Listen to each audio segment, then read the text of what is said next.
ನಮಸ್ಕಾರ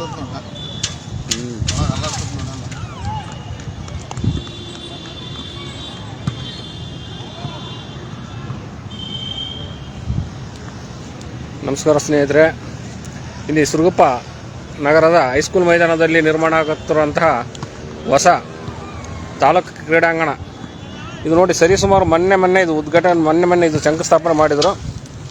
ಕೇವಲ ಎಷ್ಟು ನೋಡ್ರಿ, ಇದು ಬುನಾದಿ ಹಾಕಿದ್ದಾರೆ. ಕೇವಲ ಎಲ್ಲ ಸೇರಿ 1 ಅಡಿ ಅಥವಾ 1.5 ಅಡಿ ಇರ್ಬೋದು ಅಷ್ಟೇ. ಇದೆಲ್ಲ ನೋಡ್ತಾ ಇದ್ರ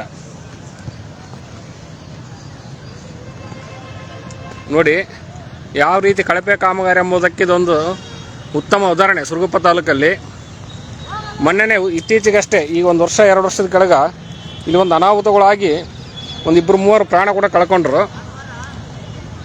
ಅದೇ ರೀತಿ ಮುಂದಿನ ದಿನಗಳಲ್ಲಿ ಕೂಡ ಇದು ಹಲವಾರು ಜನಗಳ ಪ್ರಾಣ ಕಳ್ಕೋದಕ್ಕೆ ಇಲ್ಲಿನ ಅಧಿಕಾರಿಗಳು ಮತ್ತು ರಾಜಕಾರಣಿಗಳು ಒಂದು ಎಡೆ ಮಾಡಿಕೊಡುವುದಕ್ಕೆ ಇವರೆಲ್ಲ ಇದು ಮಾಡಕ್ಕಿದ್ದಾರೆ. ನೋಡಿ ಹೆಂಗೆ ಶೇಕ್ ಆಗ್ತದೆ ಅಂತ ನೋಡ್ರಿ. ಹಿಂಗೆ ಕೆಳಗಡೆ ಇಲ್ಲೇ ನೋಡುತ್ತೆ, ಇಲ್ಲೇ ಗೊತ್ತಾಗುತ್ತೆ ನೋಡಿ. ಅವ್ರು ಸ್ವಲ್ಪ ಮಣ್ಣು ನೋಡ್ರಿ ಎಷ್ಟು ಎತ್ತಿ ಹಾಕಿದ್ದಾರೆ. ಇದು ಬುನಾದಿಗೆ ಅಂತೇಳಿ ಈ ಥರ ಎಷ್ಟು ಎತ್ತಿ ಹಾಕಿದ್ದಾರೆ. ಇದರಿಂದ ನೋಡಿದ್ರೆ ಗೊತ್ತಾಗುತ್ತೆ ಯಾವ ರೀತಿ ಇವರು ಕಳಪೆ ಕಾಮಗಾರಿ. ಇದರಲ್ಲಿ 40% 50% ಸರ್ಕಾರ ಅಂತಾರೆ. ಇದು 40-50 ಕೂಡ ಅಲ್ಲ, ಇದು 80% ಅನಿಸುತ್ತೆ. ಇದು 80% ಹೊಡಿದಿರ್ಬೋದು. ಇದು ಸರಿಸುಮಾರು 2,98,00,000 ಎಷ್ಟೋ ಸಮಥಿಂಗ್ ನಾನು ನೋಡಿದೆ ಬ್ಯಾನರ್ ಹಾಕಿದಲ್ಲಿ. ಆದರೆ ನೋಡಿ ಇದನ್ನು ಯಾರು ಇಲ್ಲೇ ಮತ್ತು ಎಷ್ಟೋ ಜನ ಇಲ್ಲಿ ಪತ್ರಕರ್ತರು ಬರ್ತಾರೆ, ಎಲ್ಲ ಹಿರಿಯರು ಬರ್ತಾರೆ. ಹೈಸ್ಕೂಲ್ ಮೈದಾನದಲ್ಲಿ ಇಲ್ಲಿ ಸುರಗುಪ್ಪ ತಾಲೂಕಲ್ಲಿ ಯಾರು ಪ್ರಶ್ನೆ ಮಾಡೋರನ್ನೇ ಇಲ್ಲ